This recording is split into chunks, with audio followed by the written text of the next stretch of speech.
Et bonjour à tous, bienvenue dans ce webinaire sur l'OWASP. Donc on va aborder ensemble les vulnérabilités des applications web. Alors, je suis donc Rémi Chivot, je suis analyste cybersécurité pour Access Online. Et aujourd'hui, du coup, on va passer 45 minutes à peu près ensemble, où on va aborder un petit peu qu'est-ce que c'est que l'OWASP, quelles sont les techniques qui peuvent être le plus souvent utilisées et qui font partie justement du top de l'OWASP. N'hésitez pas, pendant le webinaire, il va y avoir quelques petits sondages qui vont apparaître dans le chat ou sur le côté et n'hésitez pas à y participer, pour rendre un petit peu la chose un petit peu dynamique et pouvoir rebondir éventuellement là-dessus, si jamais, le besoin s'en fait sentir. N'hésitez pas non plus à poser vos questions directement dans le chat. Je prendrai, autant de temps que possible pour, essayer d'y répondre. Et au pire des cas, tout à la fin, il y aura une session de questions.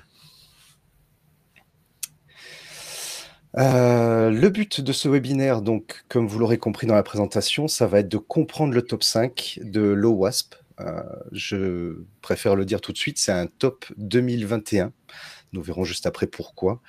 Démontrer un petit peu le fonctionnement de ce top 5, savoir comment ça s'articule et qu'est-ce qu'un attaquant peut espérer récupérer à travers ce type d'exploitation, ainsi que appréhender les risques qui vont en découler, de savoir qu'est-ce qu'on risque en laissant des vulnérabilités comme ceci exposées ou une fois qu'elles sont exploitées.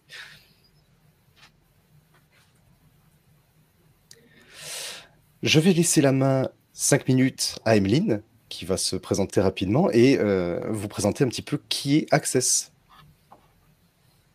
Merci Rémi. Bonjour à toutes et à tous. Avant ça, on va vous proposer un petit sondage, comme le disait Rémi, que vous allez recevoir donc une petite pop-up dans la partie droite, qui est donc avez-vous des sites web ou applications développées en interne? Je vous laisse y répondre en sondage et Rémi réagira sur les résultats juste après. Me concernant, donc, je suis Emeline Pesson, en charge du marketing et de la communication au sein du pôle cloud computing d'Access. Et donc là, on est presque une petite centaine déjà de connectés. Donc, pour attendre les derniers participants, je vais vous proposer donc de rapidement faire un tour d'Access, qui nous sommes. Donc, Access. Nous sommes une entreprise du numérique donc, qui propose une offre numérique globale à ses clients, assurant un système d'information sécurisé et performant. Pour cela, le groupe est réparti en 3 pôles d'expertise. Donc, un premier pôle, le pôle cloud computing, donc, auquel nous sommes rattachés avec Rémi, donc, qui propose donc, à ses clients des prestations d'hébergement souverain, de cybersécurité, d'infogérance, également d'intégration de solutions open source.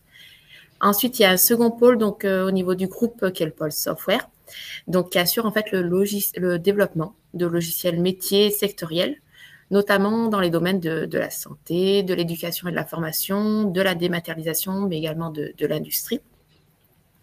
Et enfin, donc, un dernier pôle, le pôle Digital Service, qui est une agence en fait de marketing digital pour vous guider donc dans la réussite de vos projets tant de communication web via la création de sites internet, notamment sous le CMS Drupal, mais aussi de projets donc data et plurimédia. Plus globalement, donc, le groupe est présent dans toute la France. On a différentes agences, donc notamment à Paris, Lyon, Montbrison, et le siège social est à Valence, dans la Drôme. Et nous sommes environ 300 collaborateurs, voilà, répartis dans tout l'Hexagone.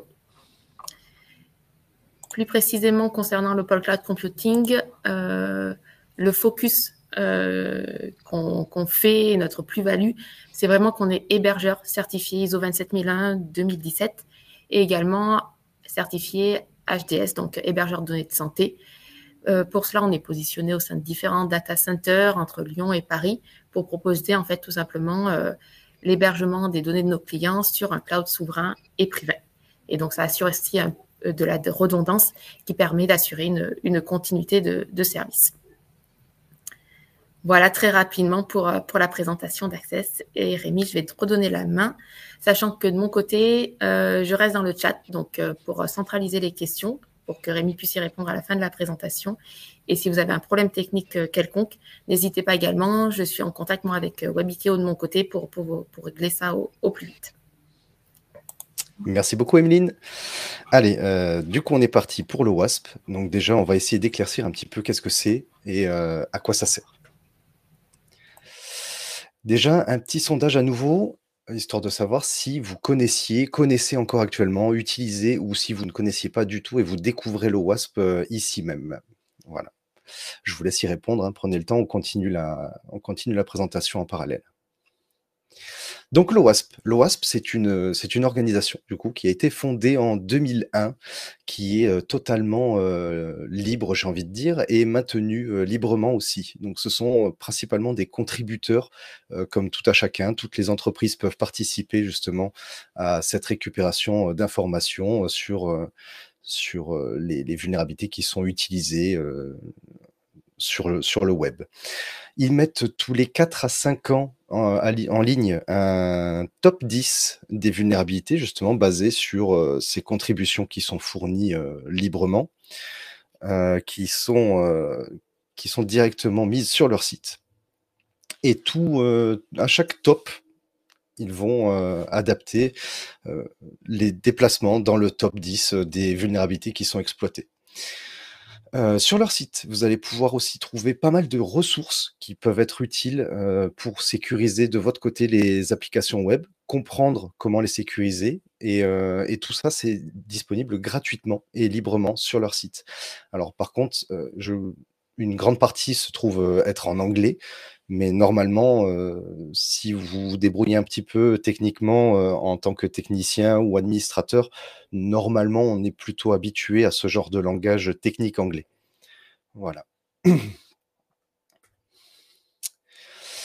Petit focus sur le top 5.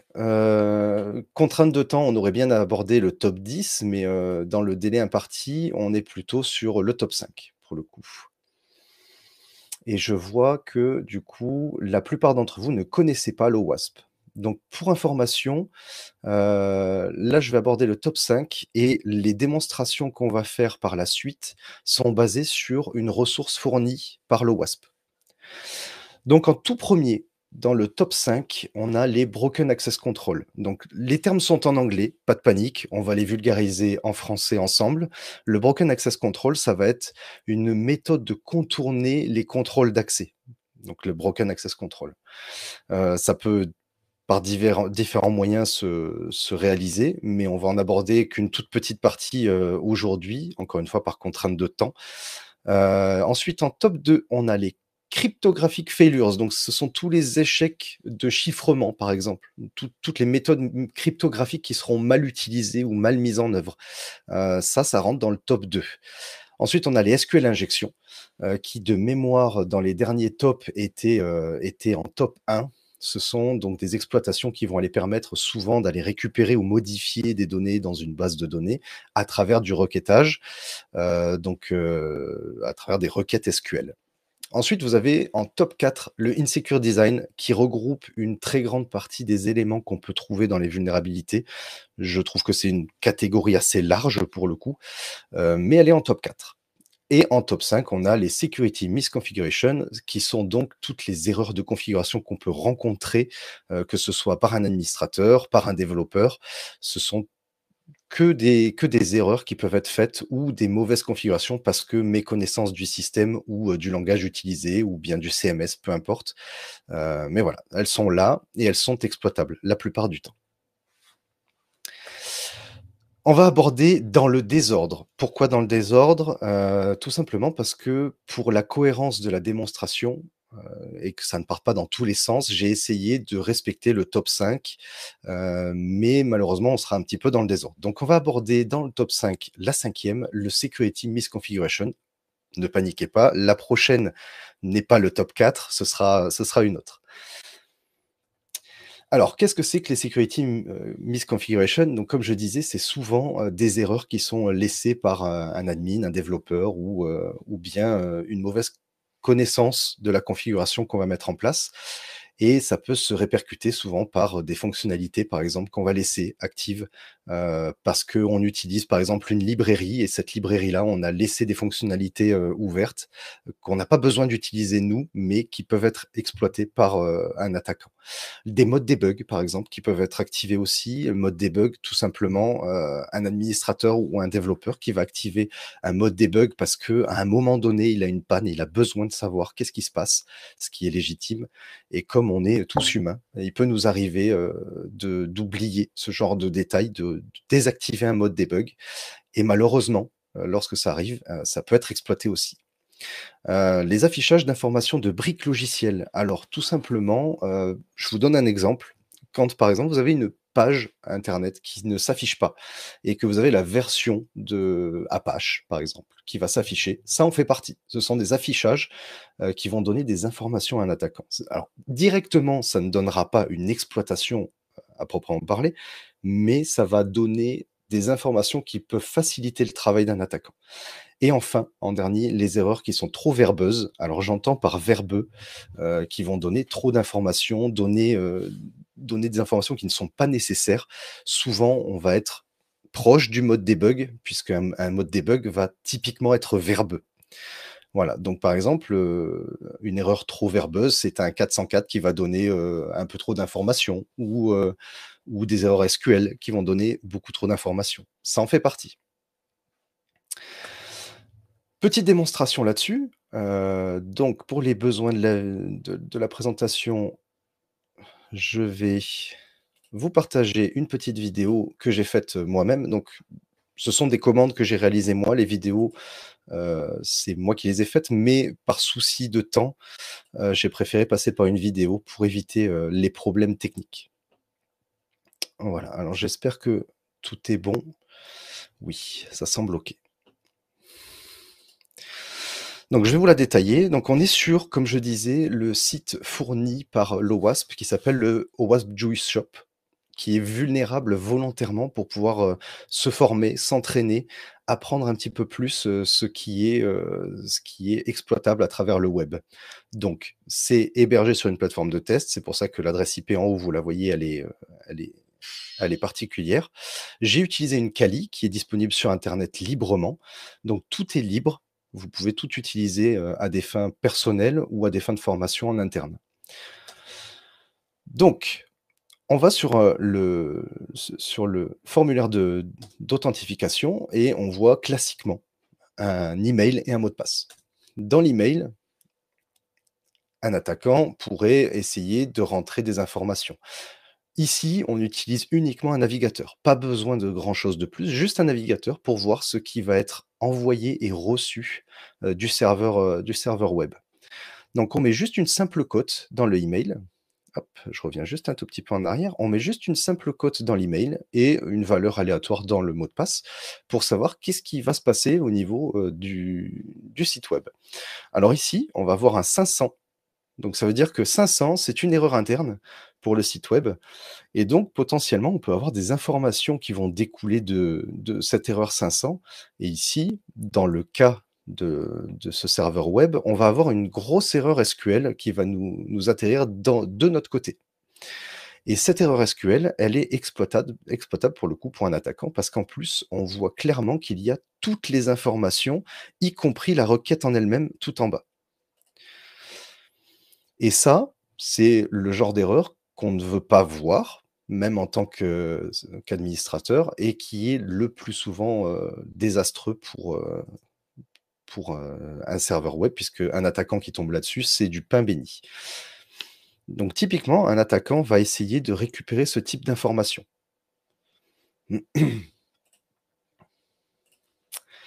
Voilà pour la security misconfiguration. Et ça se détaille par exemple par une configuration du serveur SQL qui va envoyer des informations au lieu de les garder à son niveau. Et ça, c'est typiquement une security misconfiguration. Alors les risques de ça, les risques, ça va être des fuites d'informations, comme on a vu du coup, ou potentiellement des fuites d'informations sensibles, parce que ça peut être technique ou sensible. On peut aller exploiter le serveur web pour nous donner des informations précises, visées, et qui ne sont pas forcément techniques. Ensuite, l'usage malveillant de fonctions inutiles, donc comme je disais, ça peut être des fonctions du code qui vont être exploitées. Ça peut aussi être, donc un moyen de se faciliter, son attaque et l'ampleur de l'attaque, pour le coup. Et en bas, je vous ai mis, du coup, un petit DIC. Donc DIC pour, disponibilité, intégrité, confidentialité. Pour chaque risque, je vous ai mis ce petit tableau pour encadrer un petit peu lequel de ces critères est touché, principalement par cette vulnérabilité-là. Ici, on est plutôt sur de l'intégrité, de la confidentialité, puisque du coup, on peut plus trop faire confiance à la donnée non plus, si on commence à avoir des exploitations à ce niveau-là. Comment on peut contrer ce type d'exploitation? Alors, déjà par des revues de configuration, très important, en regardant ce qui a été fait et mis en place. Donc généralement, on fait appel à des auditeurs pour ça, voire potentiellement à des pentesters, ce qui permet d'aller vraiment voir, de manière externe, sans parti pris, si le site a été bien configuré, s'il n'y a pas des exploitations, sur ce site-là. Ensuite, en utilisant des headers sécurisés, donc j'entends par là, tout ce qui peut être header comme, les CSRF et ce genre de choses-là. De désactiver certains headers, comme par exemple les options, si on n'en a pas besoin sur le serveur web, de ne conserver par exemple que le get et le post si on n'a pas besoin du reste. Tout ça, ça fait partie du durcissement de serveur aussi. Le durcissement passe aussi par tout ce qui est systémique, c'est-à-dire, tout ce qui est briques logicielles internes au système d'exploitation et du système d'exploitation lui-même. La désactivation des modes debug, comme je disais, ça peut être exploité, donc il faut toujours essayer de penser à les désactiver quand on en a eu besoin et qu'on y a eu recours et désactiver l'affichage du côté des clients de tout ce qui est information système, autant que possible, ne pas donner ces informations-là. Un client standard qui va venir consulter le site n'a pas forcément un intérêt à savoir qu'est-ce que vous avez utilisé comme, brique logicielle. Et du coup, c'est le plus souvent utilisé par un attaquant potentiel, plus que par un utilisateur qui va essayer de comprendre pourquoi ça ne marche pas de son côté. Petit sondage pour savoir si vous avez déjà réalisé un test d'audit ou de pentest sur vos sites ou applications. Voilà, je laisse Emeline lancer, le sondage. N'hésitez pas à y répondre. Encore une fois, il n'y a pas de bonne ou mauvaise réponse. On est tous là pour grandir en termes de cybersécurité et il n'y a pas de jugement à apporter là-dessus. Voilà, c'est vraiment le but, c'est de grandir ensemble dans la cybersécurité et de s'accompagner les uns les autres. Donc n'hésitez pas à répondre oui si c'est le cas, ou non si c'est le cas.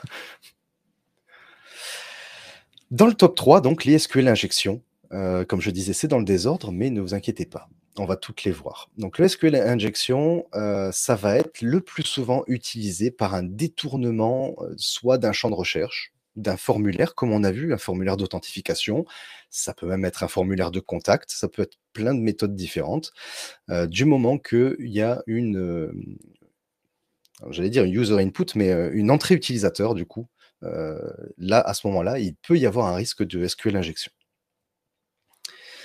Et le détournement aussi d'une partie de l'URL, c'est possible directement dès l'instant où, du côté serveur, il y a une utilisation des variables qui sont poussées à travers l'URL, pour faire de la requête, dans la base de données.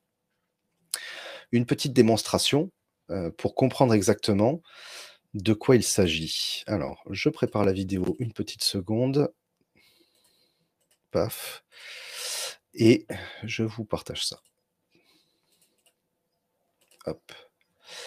Alors, j'ai accéléré, volontairement la vidéo à un moment donné parce que je vais vous expliquer pourquoi durant la vidéo, mais à la base, elle est longue.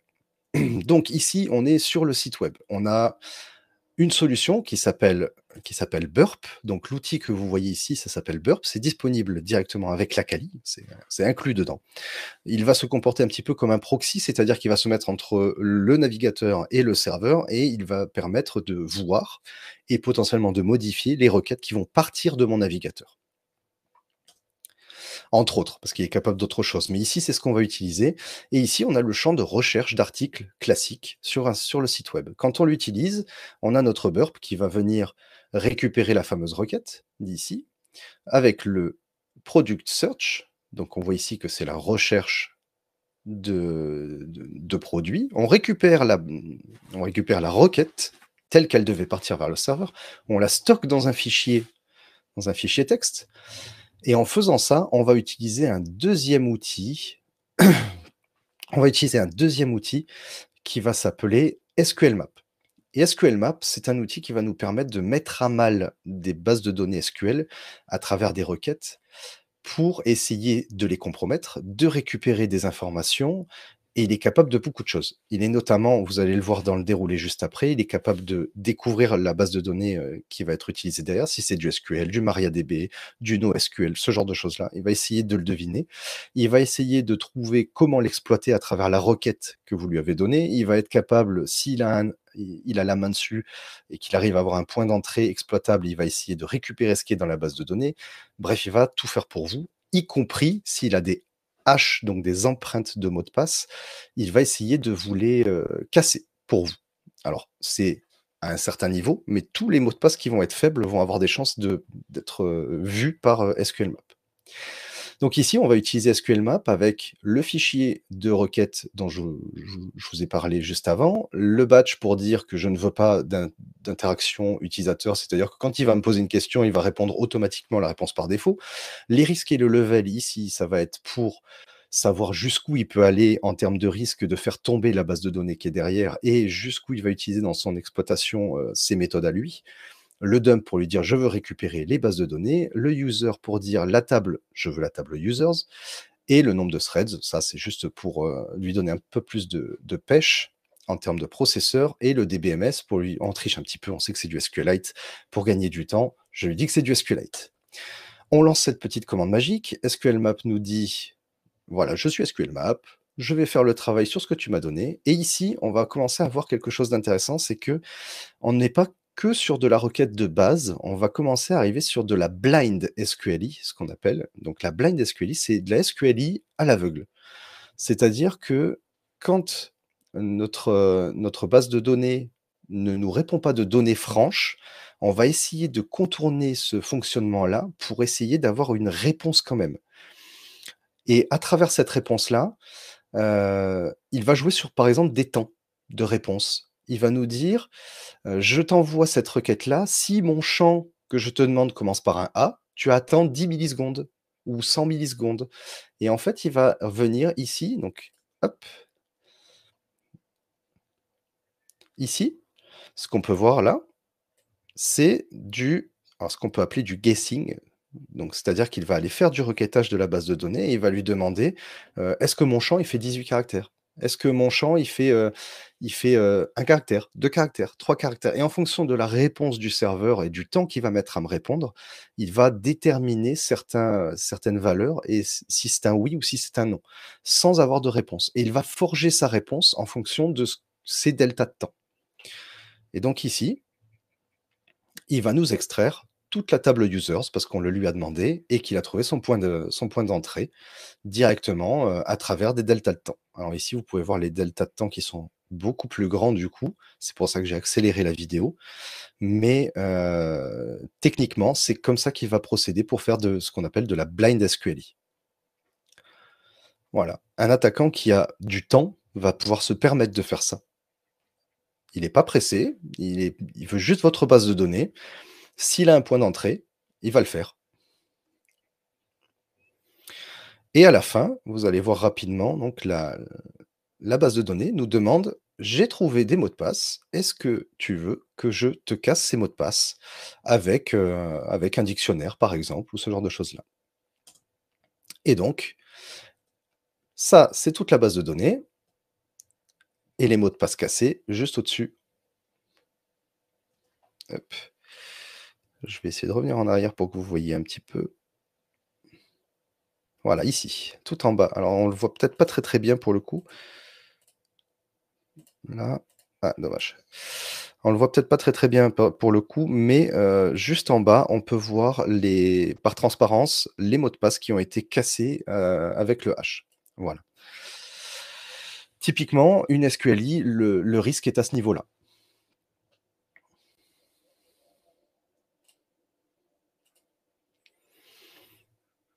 Hop. Alors, pour le risque, pour le coup, on est sur du vol, de la suppression de données, comme on a pu voir. C'est-à-dire qu'on peut techniquement extraire toute une base de données et récupérer tout ce qui est à l'intérieur. Donc là, on est clairement sur un problème.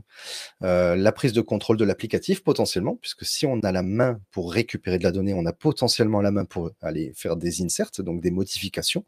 On peut même aller jouer jusqu'à avec des triggers, donc des événements sur la base de données pour essayer de la contourner. On peut aller altérer l'applicatif, c'est-à-dire que si, par exemple, à certains endroits, j'ai des images ou ce genre de choses-là, je peux aller les modifier à la main dans mes requêtes, dans mes requêtes. Donc là, on est vraiment sur un DIC qui est atteint en complet. On a la disponibilité, l'intégrité, la confidentialité. Pourquoi? Parce que la disponibilité, si mon outil SQLmap va trop loin et me fait tomber ma base de données, j'ai une indisponibilité qui se crée.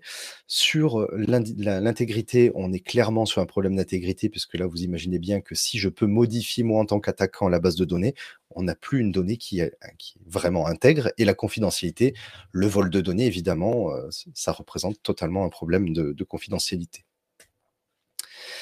Comment s'en prémunir? Eh bien, tout simplement, alors je dis tout simplement, mais ça demande un travail de fond. Les requêtes qui doivent être filtrées et préparées. La plupart du temps, un développeur ne doit pas utiliser de requêtes brutes, surtout quand il traite une valeur qui est envoyée par un utilisateur. Il faut utiliser ce qui s'appelle la plupart du temps dans les langages des statements qui vont permettre la plupart du temps d'essayer de filtrer un petit peu ces requêtages, d'éviter ce qu'on vient de voir avec la fermeture d'une balise, par exemple avec une côte, une double côte ou ce genre de choses-là. Des ORM sécurisés, c'est-à-dire de faire attention à tout ce qui est relation en cascade et évidemment, encore une fois, faire très attention à tout ce qui est entrée d'utilisateur sur la base de données et potentiellement l'utilisation d'un WAF pour tout ce qui est, comme on l'a vu, avec une interaction directe avec l'URL, donc qui est demandée au serveur. Un WAF peut bloquer une partie ou toute l'attaque. Voilà. Mais un WAF, encore une fois, ça se configure et il faut faire attention parce que un attaquant qui a le temps et qui va prendre le temps de justement chercher la faille peut potentiellement contourner un WAF.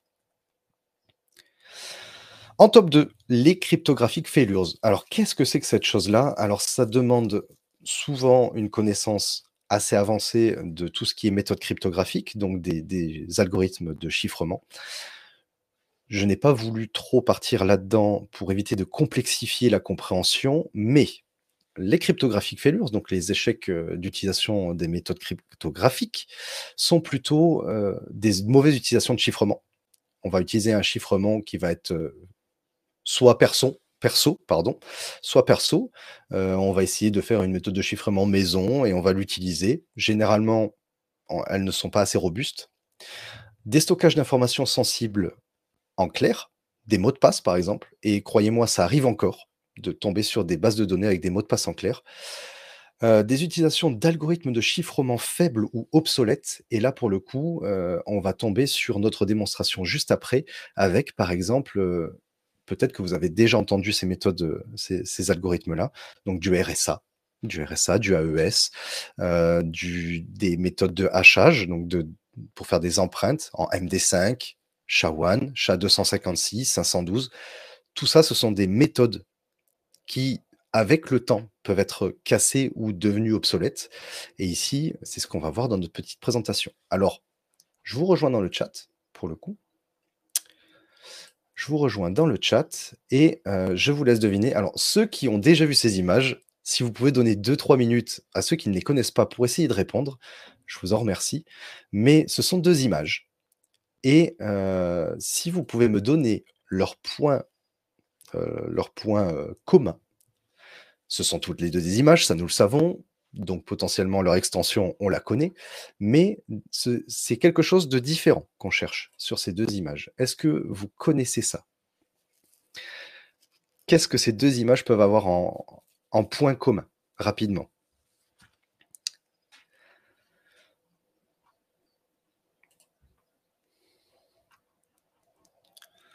La chute.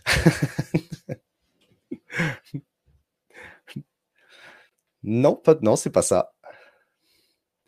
Là, on est vraiment sur un point commun technique, pour le coup. C'est vraiment ça n'a pas de rapport avec l'image en soi, mais c'est vraiment technique. C'est quelque chose de plus, comment dire, le crash, le radius, la résolution. Alors la résolution aurait pu être une bonne idée, mais non, ce n'est pas la résolution ici qu'on cherche. Le format, alors le format, on a dit c'était une image. Le codage de l'image, non. Les infos stockées dans l'image, non plus. La défaillance, la couleur bleue, non. On est vraiment sur un élément technique. Alors je vais vous donner la réponse pour le coup, parce que sinon ça peut durer un petit moment. On est du coup sur une méthode de hachage qui est cassée, le MD5. Donc les méthodes de hachage, c'est pour créer une empreinte d'un fichier. Vous avez tous sur les mains des empreintes digitales. Ces empreintes digitales, elles sont uniques, d'accord? On peut s'en servir pour identifier une personne. De la même manière, une empreinte, donc un hash, pour une image, pour une donnée, pour un mot de passe, est censé être unique. Ça passe dans un algorithme de chiffrement qui le rend unique et qui n'est pas déchiffrable en soi. On ne peut pas revenir en arrière d'un hash. Et le MD5, il a été prouvé que le MD5 a eu des collisions, ce qu'on appelle. Ces collisions, ça veut dire que deux données différentes peuvent se retrouver avec le même hash, donc la même empreinte. C'est comme si vous disiez deux personnes sur Terre peuvent avoir la même empreinte digitale, exactement la même. Pas à un petit détail près, non, exactement la même. Et ça, c'est un gros problème en termes d'algorithme. Donc le MD5 est aujourd'hui considéré comme déprécié, obsolète et ne doit plus être utilisé pour stocker de la donnée sensible ou importante. Voilà. On peut s'en servir éventuellement pour 2-3 bricoles, mais surtout pas pour stocker de la donnée à proprement parler. Et on voit cette différence-là avec les deux autres méthodes de hash qui sont juste en dessous, donc le SHA-1 et le SHA-256, qui eux sont bel et bien différents par rapport à nos deux images, alors que le MD5, lui, est vraiment le même. Hop,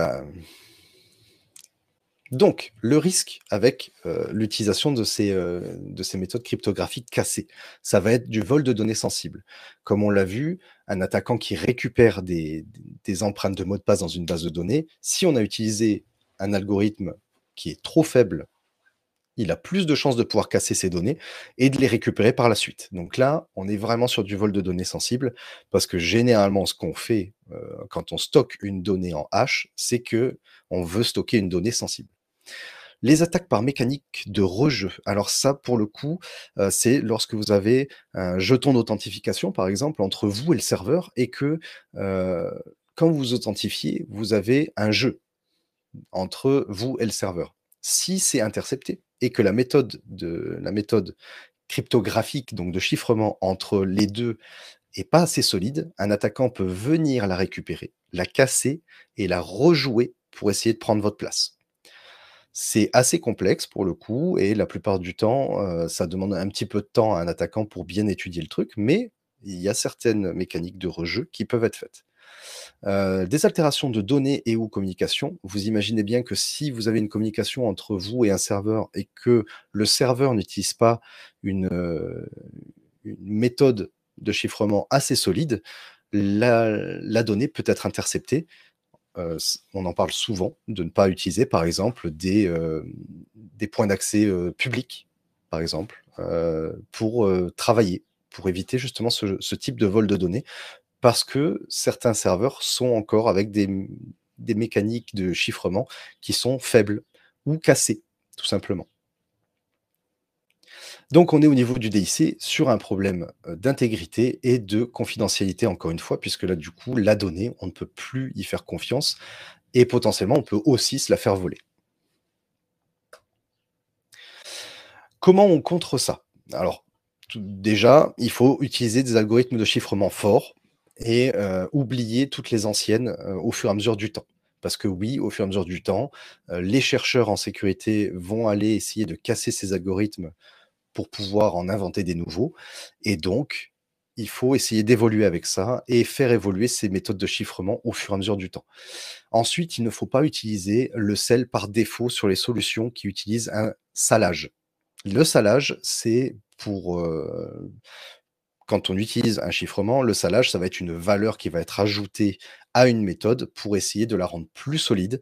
Et donc, si cette valeur est conservée par défaut, un attaquant qui va essayer de casser un chiffrement où il y a un cell, s'il est conservé par défaut, il va pouvoir le casser. S'il n'est pas conservé par défaut et qu'il y a une nouvelle valeur, ça rend la méthode de chiffrement beaucoup plus sécurisée.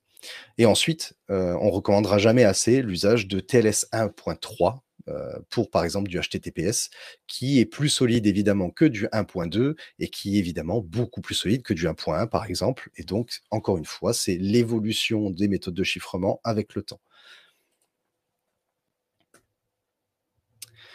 Le Insecure Design. Alors, pour le coup, on est sur une catégorie, comme je disais, qui est plutôt large et qui va peut-être même parfois, je trouve, venir titiller certaines autres catégories. Mais elle englobe clairement, du coup, tout ce qui est au niveau de sécurité et du coup, de design de sécurité. Donc, quand, par exemple, une application web va être par définition pas sécurisée de par son fonctionnement, ou parce que la sécurité n'a pas été prise en compte, lors de son développement, ou parce qu'on va s'appuyer sur le côté client pour sécuriser quelque chose. Là, clairement, on est sur un défaut, de sécurisation par le design.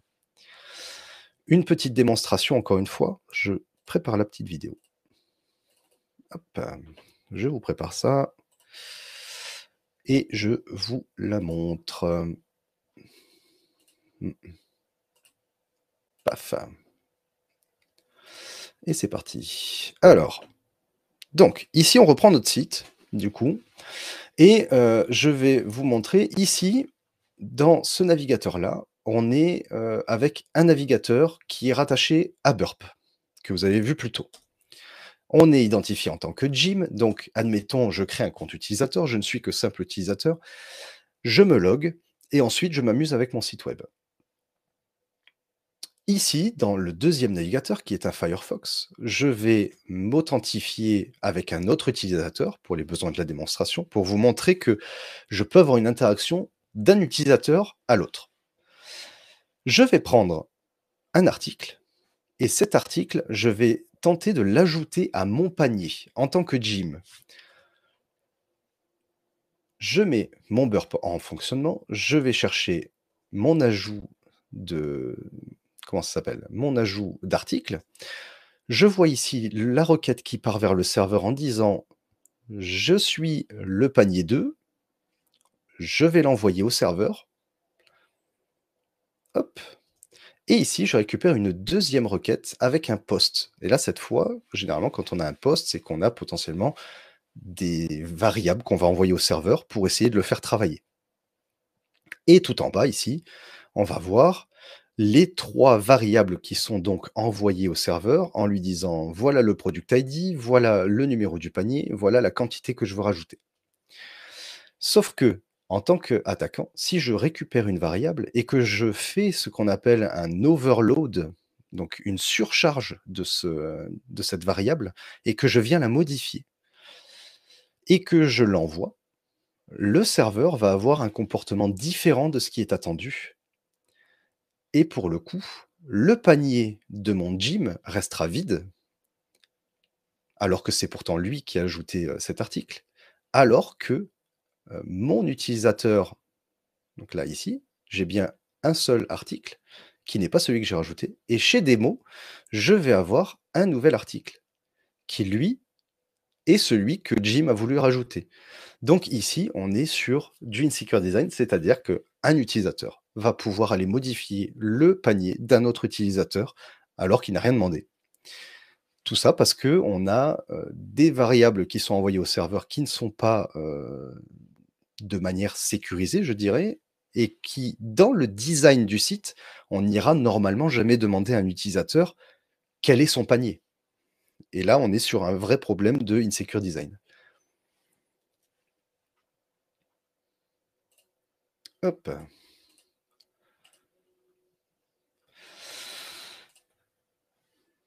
Les risques. Donc, le risque, ça va être, comme on a vu, de la manipulation d'applicatifs, puisque là, pour le coup, on va aller modifier le comportement de l'applicatif qui est derrière. On va potentiellement faire de l'évasion de fonctions critiques, donc ça peut même aller jusqu'à de l'évasion de paiement ou d'authentification. Et là, pour le coup, c'est un petit peu plus embêtant, en termes de risque. Et si on vient à avoir une vraie modification importante de ce type de comportement, on peut arriver sur un risque de réputation compromise pour l'entreprise, vis-à-vis de son site. Justement parce qu'il peut être tenu pour irresponsable, lors de son développement de la sécurité, de l'application. On est clairement sur un DIC du coup en intégrité compromise.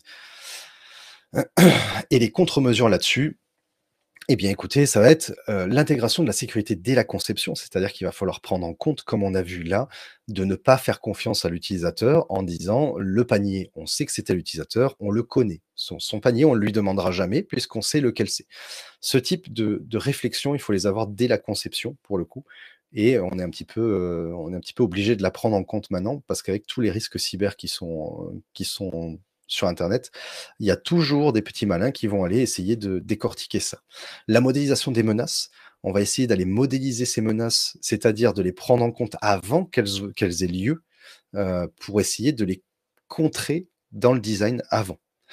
C'est-à-dire de se mettre un petit peu dans la tête d'un attaquant en disant: «Mon application fonctionne comme ça, comment je peux faire pour la compromettre ou la détourner?» Ça va être ça, de la modélisation de menaces. Et ensuite, la revue des spécifications. Petit sondage, est-ce que vous avez déjà été victime d'une attaque sur l'un de vos sites web ou applications web?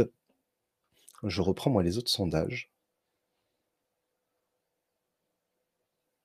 Et je vois que vous avez des sites web, applications développées en interne avec le suivi des déjà, vous avez, la plupart du temps quand même, un suivi régulier, mais on a autant de sites qui ne sont pas suivis en termes de vulnérabilité et d'autres qui sont développés par un prestataire externe. Bien, bien, bien. Hop. On y reviendra tout à l'heure. Broken Access Control, donc le top 1, et vous allez voir, celui-ci est assez dramatique pour le coup, parce qu'on est vraiment pour le coup sur quelque chose, qui va permettre à un attaquant d'arriver tout en haut de la chaîne alimentaire du serveur et de prendre la main complètement dessus. Donc ça peut se réaliser généralement, je dirais, c'est pas que ça se réalise, c'est que ça se concrétise comme ceci. Un accès à un panel d'administrateurs alors qu'on est utilisateur. C'est un broken access control, puisqu'on se retrouve avec potentiellement des droits ou des actions qu'on peut exécuter en tant qu'utilisateur, alors qu'on ne devrait pas pouvoir le faire. Le passage d'un utilisateur à administrateur sans l'authentification, c'est pareil, on est sur une méthode de cassage de contrôle d'accès. Et ensuite, on a aussi, la possibilité des accès à des fonctions réservées ou à des API, par exemple. C'est-à-dire, si en tant qu'utilisateur, je peux aller faire exécuter des choses qui ne sont pas prévues, heu, en tant qu'utilisateur, mais en tant qu'administrateur, ou aller, interagir avec une API alors que seul l'administrateur devrait pouvoir le faire, ou seul un service qui est interne au site devrait pouvoir le faire, on est sur un broken access control. Alors, une petite démonstration de ce type de cas. Hop, je vous partage ça. Là. Hop, donc ici, on va reprendre notre site web pour le coup, et dans notre site web, on va venir, se, loguer comme au tout début. Au tout début, on avait le formulaire de login et on va revenir exploiter ce formulaire qui était vulnérable. Sauf qu'on va aller plus loin dans l'exploitation, on va non seulement utiliser notre code, mais en plus de ça, on va aller faire de la SQLi, ni plus ni moins que lui injecter de la SQL à travers cette requête qui était attendue, mais ça va aller plus loin que de l'extraction de données. Ça va être qu'on va aller directement bypass, donc c'est-à-dire outrepasser la mécanique d'authentification, parce qu'on a cassé le formulaire d'authentification et on se retrouve avec le compte administrateur. Pourquoi le compte administrateur à l'aveugle? Parce que la plupart du temps, le compte avec l'ID 1, c'est le compte administrateur. C'est pour ça qu'on se retrouve avec, sans avoir déterminé d'adresse email, on a quand même un compte administrateur entre les mains. Voilà. Donc elle est simple parce qu'elle est, encore une fois, volontairement le site est volontairement vulnérable à des fins pédagogiques, mais ce type d'exploitation, avec un peu de génie et un petit peu de temps, on peut arriver à ce genre de résultat. Donc les dangers de cette pratique, ou en tout cas de cette vulnérabilité. On est sur de l'escalade de privilèges, encore une fois, comme on a vu. Passer d'un utilisateur à un utilisateur avec des pouvoirs ou en tant qu'administrateur, c'est une escalade de privilèges. C'est extrêmement dangereux pour le coup. On peut avoir des modifications ou suppressions de données sensibles, puisque si je suis administrateur, techniquement, j'ai accès à des données que je ne suis pas censé voir en tant qu'utilisateur normal.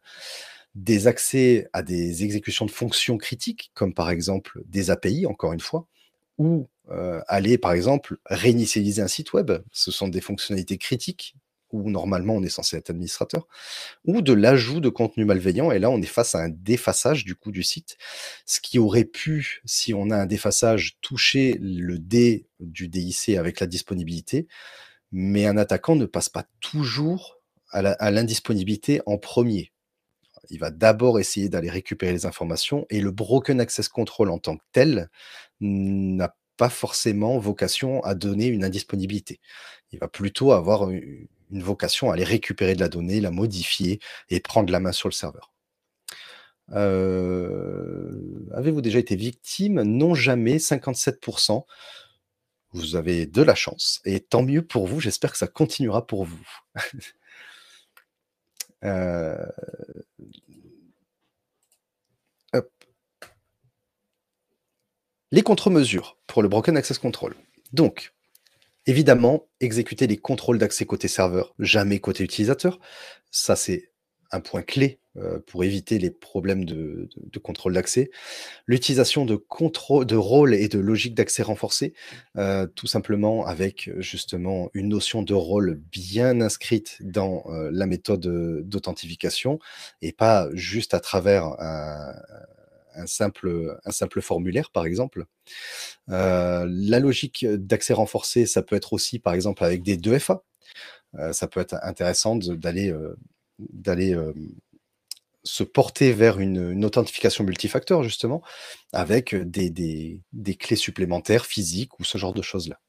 Les contrôles d'accès aux API, c'est important de toujours garder un œil là-dessus parce que de plus en plus d'applications web ont des API, ou en tout cas des services parfois ont des API et fonctionnent même à travers ces API. Et donc, il est important de garder un œil là-dessus pour être sûr que uniquement le service ou l'utilisateur concerné a un accès à cette API.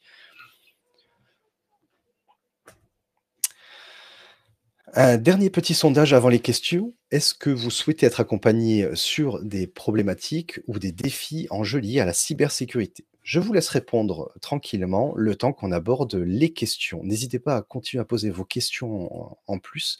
Je vais reprendre moi les questions qui ont déjà été posées. Donc j'ai bonjour, en plus d'une injection SQL, on peut aussi faire une injection, JavaScript. Oui, mais ça ne rentre pas dans le cadre d'une SQL injection. Pourquoi? Parce que généralement, quand on va faire une injection, JS, le JS, JavaScript, à moins que le serveur soit codé en Node, par exemple, ou ce genre de choses-là, heu, ça va être exécuté côté client. Et là, on est sur un autre type d'attaque qu'on appelle le XSS, le cross-site scripting. C'est-à-dire que on va essayer d'injecter à travers le site web du JavaScript sur les utilisateurs qui vont venir sur une page pour essayer de, par exemple, voler des cookies de session ou de faire exécuter du JavaScript qui va aller se connecter sur un serveur malveillant ou charger des pages malveillantes. Donc on est sur un autre type d'attaque, mais oui, c'est totalement possible de créer une injection de JavaScript. L'injection de JavaScript, d'ailleurs, il est relativement probable que si on a une SQLI, un attaquant utilise cette vulnérabilité de requête, dans les requêtes SQL pour injecter du contenu malveillant à la place du contenu normal, pour essayer de rajouter donc une injection JavaScript et faire du XSS. Et là, on tombe sur une méthode qu'on appelle le waterhauling, c'est-à-dire qu'on va tenter d'aller empoisonner les clients qui viennent sur un site légitime, en leur faisant croire qu'il est resté légitime. Les frameworks côté client, intègrent-ils déjà des mécaniques liées à la cybersécurité?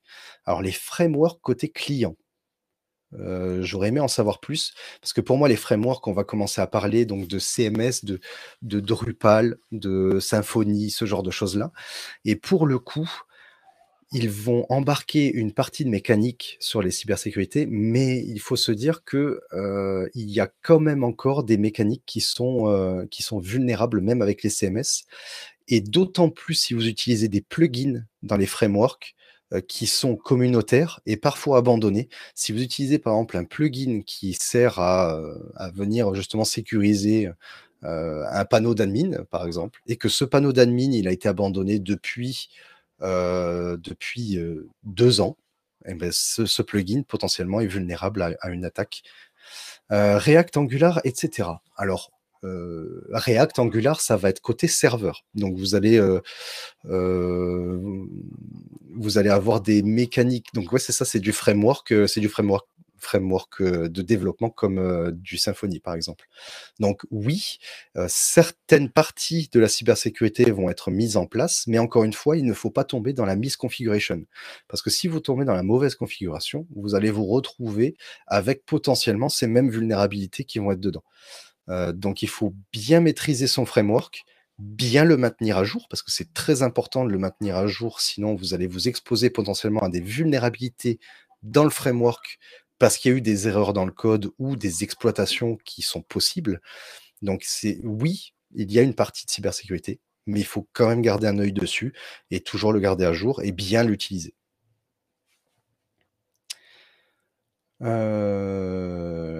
N'hésitez pas si vous avez d'autres questions. Pour le moment, j'ai que celles-ci qui me sont arrivées. Il y avait une faille sur Next.js récemment, mais des failles, il y en a tous les jours. Il y en a tous les jours. Je vous invite, par exemple, à aller consulter ce qu'on appelle les CVE, pour voir justement sur vos frameworks à vous, de savoir si vous avez des nouvelles vulnérabilités qui sortent. Donc vous cherchez, hein, sur internet, CVE, vous allez tomber dessus. Ça vous permettra de savoir si votre framework est concerné ou votre langage que vous utilisez est concerné par certaines vulnérabilités et potentiellement de dire: «Je dois passer de telle mise à jour à telle mise à jour, de telle version à telle version, parce que j'ai une vulnérabilité critique ou une vulnérabilité de ce type-là qui concerne, mon framework». D'où la question qu'on avait posée, plus en avant, justement sur le suivi des vulnérabilités de vos sites web. Ça en fait partie, de vérifier que votre site web n'est pas touché par une CVE parce que vous utilisez une brique logicielle ou un framework qui est vulnérable. C'est important justement de pouvoir suivre ça et de s'assurer qu'on est bien à jour à ce niveau-là. Alors je sais que parfois les mises à jour, c'est compliqué parce que on peut avoir des effets,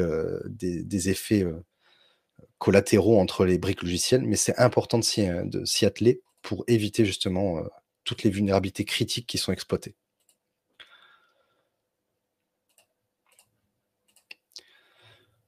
Je vois qu'il y a plus de nouvelles questions. On a l'air d'avoir fait le tour, sachant qu'Anthony, qui Oh était en non. backup aussi chez nous côté Access, que vous avez dû voir dans le chat, a répondu à certaines questions à l'écrit. Mmh. Si on a juste une question mais sur le Je n'ai replay, malheureusement mais il sera bien accessible. Hein, oui, oui, les replays sont accessibles sur, Webikeo. Du fait que vous soyez inscrit, vous aurez un accès au replay, directement. Eh bien écoutez, si j'ai pu répondre à toutes vos questions et qu'Anthony a pu répondre à toutes vos questions aussi, j'espère en tout cas que la session vous aura été profitable et que vous repartirez satisfait de ces 45 minutes qu'on a pu passer ensemble, voire un petit peu plus du coup, parce que je crois qu'on a passé un peu plus de 45 minutes ensemble. Voilà. Je vous souhaite à tous une excellente journée. Prenez soin de vos sites web, faites attention à vous sur internet et évidemment, continuez de vous documenter sur la cyber, c'est important pour continuer de grandir, à ce niveau-là. La seule erreur que vous pourriez faire, c'est de ne pas vous renseigner et si vous êtes ici, c'est déjà un premier pas vers votre cybersécurité. Donc voilà, je vous souhaite une excellente journée et puis, à bientôt pour une prochaine session en webinaire peut-être. Merci Rémi. Emeline, un mot de la fin?